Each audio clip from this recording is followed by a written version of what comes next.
با شعبه وزارت کارهای داخله در نویه جبار رسولوف با عریضه زن 57 ساله ساکن نویه مذکور مراجعت نموده است که 24 اپریل سال 2020 تخمیناً ساعت 06:00 دقیقه شخصان نامعلوم با روی پنهانی به خانه استقامتیش در آمده از آنجا 4000 سومانی و یک عدد گردنبند طلایی را دزدیده از جای حادثه غیب زدند.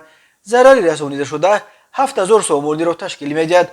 در نتیجه گذرانیدن چاره‌بینی‌های اپراتیوی جستجویی از جانب کارمندان میلیسیا، جوان دختر 19 ساله ساکن نویه اسپیتامین همچون گمانبر در صادر نمودن جنایت دزدی دستگیر کرده شد. اوید به این حادثه پرونده جنایتی با ماده 244 قسم 2 کودکس جنایتی جمهوری تاجیکستان آغاز کرده شده تفتیشات ادامه دارد.